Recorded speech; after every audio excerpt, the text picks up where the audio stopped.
Hello, everyone, and welcome to part one of this mini-series on the true value of return on engagement. I'm Lisa Ingalls. I'm your host of this entire series, and I am a coach, an author, a speaker, and for the last year or so, I'd say this topic of return on engagement has been at the forefront of my mind and at the forefront of my business. And I just thought that I would do this mini-series for coaches, specifically for coaches, authors, speakers, for those people who their product, in essence, is themselves, right? They're selling a service. They're selling who they are, which, of course, is authors, speakers, and coaches. So I have a wonderful panel, a star-studded panel, I would say, for this four-part mini course. And today, Ifat Cohen is going to be joining us as we talk about why it's so critical for solopreneurs who do sell themselves to be focused on return on engagement as opposed to return on investment. So we're really going to just dive right into the content here and just get going. We only have a half hour. Just as a little preview, though, before I invite Ifat on, is she's going to be back with us tomorrow. So if you don't get all your questions answered by her today around this specific topic of return on engagement, then we have tomorrow with her as well. Now, if you don't know Ifat Cohen, because I do know that some people are coming to this hangout that aren't in Google Plus all the time, Ifat Cohen is also known as the Google Plus go-to gal. She has been in Google Plus since the beginning of time, or at least since the beginning of Google Plus. And she was actually my very first mentor in Google Plus, and so she's really the one that introduced me to this concept of return on engagement. So who better to have to launch off this series than Ifat with me. So Ifat, welcome to this series. I'm so happy to have you here. Thank you so much, Lisa. Yeah. So, I mean, we're just going to dive right into this content, and let's first just lay it out there. What is return on engagement? We'll just sort of define it as we open up this series. I think the easiest way to look at that is actually in the old verb, the old proverb called referrals. So, right, it's the same exact thing. When you are building relationships with your customers and they start sending you referrals, that is basically the return on engagement with them, the return on the service, and that turns into money, a new customer that you didn't have to invest in acquiring. And then online, the challenge is that everybody is talking about traffic and leads, traffic and leads, traffic and leads. Traffic leads. Right? How do I get more leads? How do I get more traffic? How do I get more traffic? And the challenge with that is that if that's your goal, you're always going to need more traffic and more traffic and more traffic because you are not building relationships that eventually will reduce your investment marketing costs and, you know, start moving into retainment costs. And that's really what the engagement gives you. So let's go back, because you said something really cool, and I think it's really great to make this analogy because most of us here that are watching this hangout, I think, are old enough to remember back in the days before we had all of this online stuff and all of the noise and all of the information being thrown at us, in the days when it was about brick and mortar businesses. And it was all about networking and your Chamber of Commerce, and it still is about that stuff. But if we go back and look at how it was 200 years ago in communities and villages before highways and internet highways were built, where people really relied on the relationships that they had with their next door neighbor and knowing who their neighbor was, and knowing that I'm a seamstress and you're a doctor and you need your trousers hemmed up and I need some foot surgery or whatever it is. It's like that's sort of what it is that we're talking about here, right, in terms of online. Yeah, you know, when I grew up in a tiny village, just 40 families. And it's really funny because when I came to the States and people saying, oh, we live in a small town, just 100,000 people, I'm like, really? So You know in it's my hard. town, if someone said, "Hey, we heard what you did last night," they really heard what you did last night. That tiny. Yeah, yeah, yeah, So yeah. when you in that town, if you had a problem, then you just say, "Hey, did you call Dr. Blah? Hey, did you talk to Blah?" You didn't have to um, wonder who's the person to go and help you with IT because you knew who the IT person was. You didn't need like, oh, where do I buy my stuff? Oh, you just knew where you went. And the mentality was like everybody knows. Everybody knows this is where you go. This is where you do, get any transaction. And everybody knows who not to deal with. Everybody knew this Mm. guy is a scammer. This guy is a liar. This guy is a thief. Everybody knew. And that mentality is actually coming to the internet now with our social signals and the relationship that we have with each other. Oh, We that's mention names, so. everybody knows on Google Plus who not to deal with, right? Yeah, that's such a good thing because there was a period of time there where there was a lot of, I want to say, shadiness. In other words, people hiding behind ads that were pre-written for them, or hiding behind images and hiding behind glitzy, glammy videos or whatever it might be. And you didn't know. You could go out there and you didn't know if this person is a good person or a bad person. But with this concept of return on engagement, what I hear you saying is it's really sort of becoming a leveling ground and helping people to know who can I trust out there for the services that I'm looking for the products that I'm looking for. And it takes longer. And I think that is the biggest challenge because when you come to the internet, you are bombarded with the overnight riches. Look, I just did this one trick in Facebook and I have $100,000 and I didn't do anything. My legs are broken. I'm lying in bed. My back is not moving. And I just generated $100,000, without blinking an eye. Right. Yeah. Let's not talk about the other 6 months that took you to learn all these things. And then let's talk about all the other months that took you to put up a website and put up a sales page and create the video and turn on the ads and testing the ads, what works and what doesn't work, and then finding your audience. There's a lot of time before the overnight success. So the challenge is that when people come to the internet, they think all I need to do is throw traffic at it.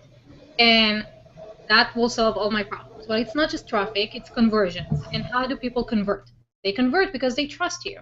And there are very small subliminal things on your website or your social profiles that make someone not trust you. And that trust is only gained with engagement. So if you are not investing in relationships, if you are saying one thing and doing another, you are destroying the trust that people have for you. And it doesn't really matter how many tricks you're going to put in the book.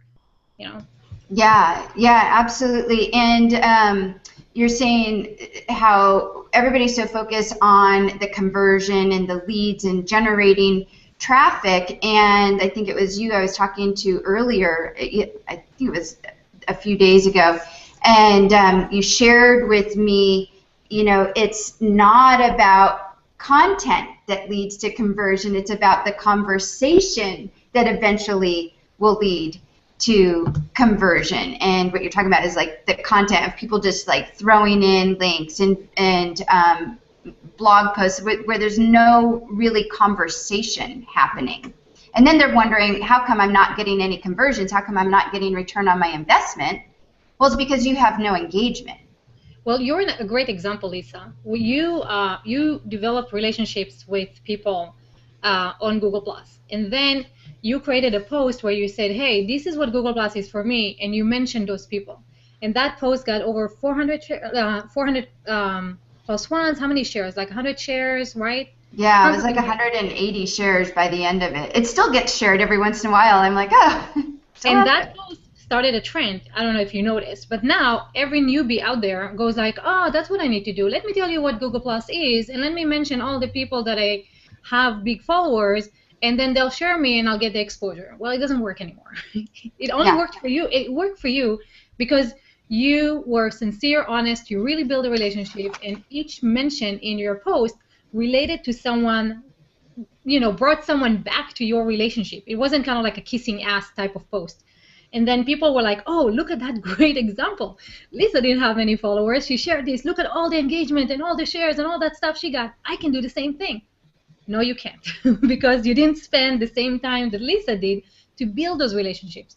Well, So and I now those spent people, those 6 months before I even wrote that. It was 6 months before I even wrote that post. So, like you're saying, people are like, oh, all I have to do is that. But you're saying it's like that person is like, I did this overnight. It's like, no, I actually met these people, talked to them before I your wrote post that came post. from the heart. Your post came from the heart. It meant something to the people that you mentioned. It wasn't like, hey, I don't know who is Larry Page, look, I'm kissing ass now, share me on your stuff.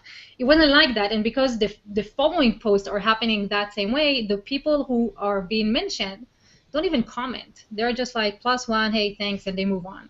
Yeah. There hasn't been that investment of, care and relationship. There has not been any engagement being built. So, Well, so you bring this to the topic, which is how long this mindset shift from return on investment to return on engagement, it requires a long-sighted type of mentality, not a short-sighted, not what's in it for me and how much money am I going to make if I do this. If that's your first thought is how much money am I going to make, right off the bat, you're coming from the wrong mindset in this whole return on engagement thing.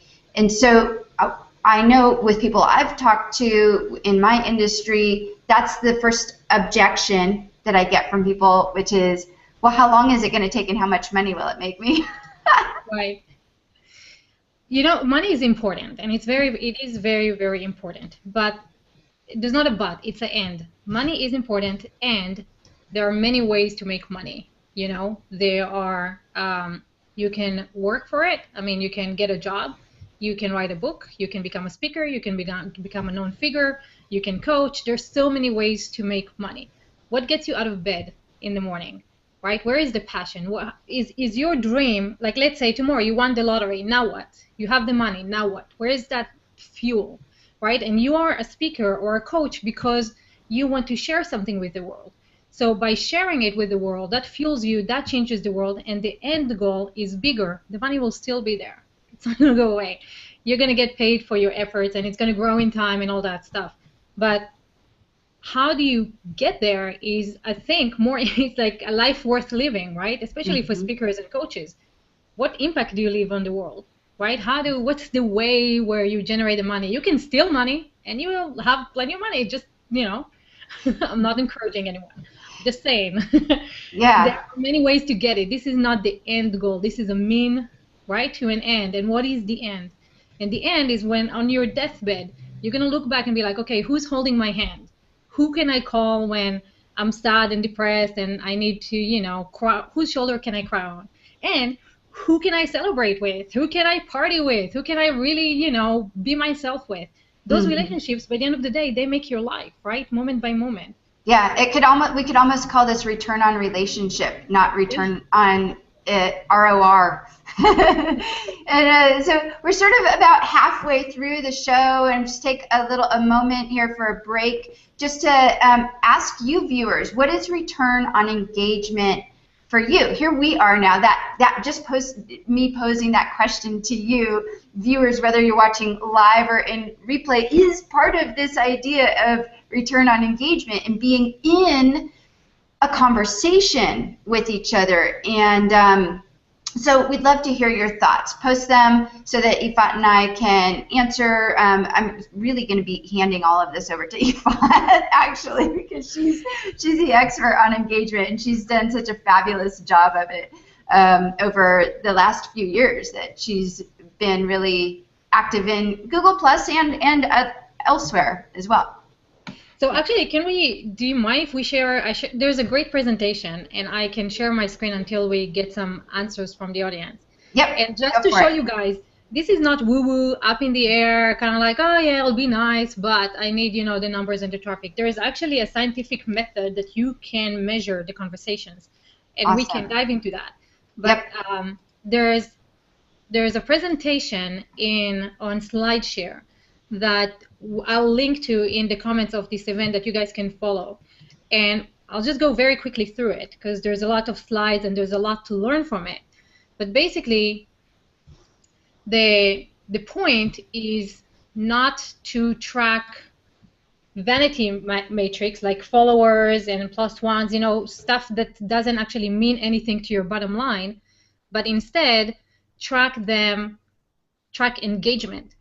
And this great presentation really shows you how you can track engagement across the board, across all your social metrics like Twitter and Facebook and Google Plus and your web and your blog and everything. And basically what you're tracking is the posts, the comments, the shares, and how many people, you know, favor or bookmark your content. And there's a lot of math in it, and I'm going very quickly because you guys can really dive into that. But there's a lot of math that goes into that, and you can really see the engagement. And if that's your goal, to increase engagement, there are metrics that allow you to find exactly how well you're doing, whether you're improving or not improving, what's your audience reach, and you can do that with Nodex, and I'm sure there are other many things there. Google Ripples will give you all, you know, tons of information of who's sharing, how far your reach is going, and all that stuff. So this is not woo-woo. This is practical advice and matrix that will allow you really to put more money, but at the end of the day, money, reputation, brand, everything. Yeah, absolutely. I'm going to start pulling up the comments are starting to roll in here. Andy Bryan says, return on engagement for me is forming relations with new connections and collaborating with people who share a similar passion and mission. And I'm going to just pull up a few as we, just to get the ball rolling here. Heidi says, return on engagement is, for me, a creating of meaningful relationships, which then might create what you were talking about happens in small communities. People know who to send you to and where to go. And I think also on this whole, and I'll put, there's more coming in. Thanks, you guys. Keep the comments coming in here. One of the things I was going to say on return on engagement, I know for me, a huge piece that I didn't even realize was a part of my strategy, it was just sort of what I was doing, is I had no agenda. I have no agenda. My return on engagement has nothing to do up front with trying to acquire you as a client or trying to get you to be my JV partner or trying to be in a romantic relationship with you. I have a fiance, so that wouldn't be my agenda anyways. But, you know, so what I'm saying is there's no agenda for me up front. And I don't know if that's right or wrong, but it's worked. So. And you can really tell, you know, like you can tell when someone comes to you with an agenda and when someone is genuinely caring about helping you move from one point to another. And it's really funny. I always remember this. Like, we all hate to be sold, but we all love to buy. Mm-hmm. So how do you make someone just want to buy from you and not feel like you're trying to sell them something? And that starts with finding out exactly what it is that they need, right? So that you can provide them with the solution so that they will buy it. It's very, you know, when Google Plus first started, we were not experts at anything. It just started and we didn't know anything and we just started experimenting and sharing knowledge. And then Google came out with authorship and they came out with author rank and numbers and all that stuff, and all of a sudden everybody is an influencer. So forget about that. Let's go back to the person-to-person relationship. And trust me, guys, you know, you have 100 people that pay you $10 a month or $20 a month. That pays your rent. That's all you need. It's really not that difficult. It's really not that much money, you know, to ask for someone to pay in order to give them the value to have them stick around. And, you know, in a year that goes from 100 to 500, $20 a month, that's 10 grand a month. You don't need tens of thousands of followers, really. That's not the effort. The focus should be, let me get my core people that I enjoy spending my time with, and they will be my brand ambassador and amplify my message. Yeah, it's that reminds me of something that I saw in another slideshare, which they called it fans and super fans. So your super fans are the ones that are really close to you. They're huge ambassadors of you, and they're gonna reach out and tell people about you. They're going to tell the fans more about you, and the fans will become super fans, and then the fans are out there telling just their community about you. So you sort of like, there's this thing of like, there's you and your brand, and then you have your super fans really close to you, and you have your fans a little bit outside, and then you have the community. And as long as you pay attention to, at least I think this is what I'm hearing you saying, you really pay attention and engage with those super fans, you don't have to worry so much about trying to please and be everything to everyone all out there, because you can't. There's only one of you. And the truth is, you can't pay or build a team around you, a social media team, to be you. It has to be, I think this is a sticking point. I'd be curious to hear what your experience has been, Aoife, in working with people, but the sticking point for people is, I don't have the time to do this. I just want to outsource it. And I've heard it said many times, and I think it's true, you can't outsource relationships. You can't outsource you. You have to be the one who does it. Right. And it will, you know, I provide, my agency does provide social media engagement. Like, we will post for you, we'll engage, we'll get the followers on that stuff. What that's missing, it's missing the personality. Your personality. We cannot duplicate your personality. And many people are not even interested in building relationships, which is fine. If you're not interested in building relationships and you think that all you need to do is put a few blog posts a week and that's all you need, then that's totally fine. There will be someone else in your industry that is interested in relationship and will build those relationships, and they will pass you, and there's nothing you're going to do about that. So in the next few years, you can either build relationships with your followers or not, without following you, you know, and wake up 3 years from now and go like, oh, darn it, I just wasted 3 years. So yeah, absolutely. So here's that. This sort of goes right. Cameron Young, who just posted a comment. I've been struggling with this for over 3 years with starting my nonprofit, the Center for Snake Conservation, especially with the return part. I have a lot to offer, but I struggle with seeing my ROI. I have completely missed my ROE, which, looking back, was huge until I basically gave up a year ago. And he's a little bit more there, but yeah, that's... Don't give up. Don't give up. Go back. Come on, don't give up. Yeah, go back.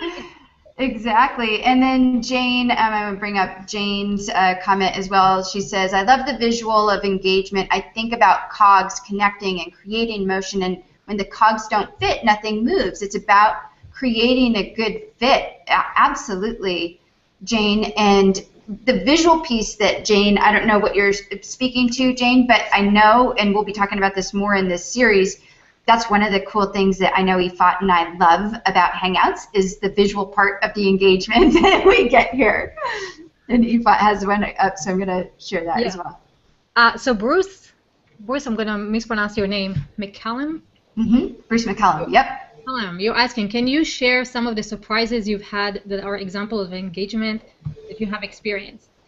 My biggest one is, again, when we just started, we just shared everything because we love doing that, and then Google noticed, and then they started flying me all over the world and asked me to speak at either events or, you know, to their own employees and their own ambassadors.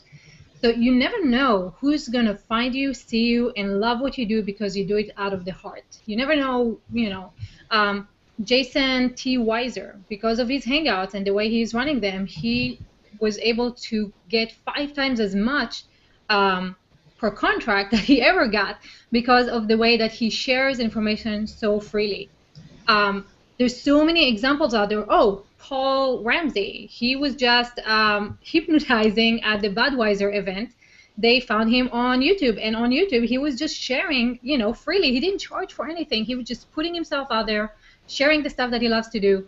Someone goes out, looks at your information, and notices, right? And you never know who's going to notice and where it's going to come from. So putting out from your heart and being you, that is, I think, Lisa, that's the hardest thing, because when you come to social media, you see 5 ways to do this, the best way to post a post, the 7 ways that you need to optimize something. And then you're looking at the people at the top and go like, how do I become them? And the challenge is there's already them. There's not you. And so what is it that you bring? How do you see the world, right?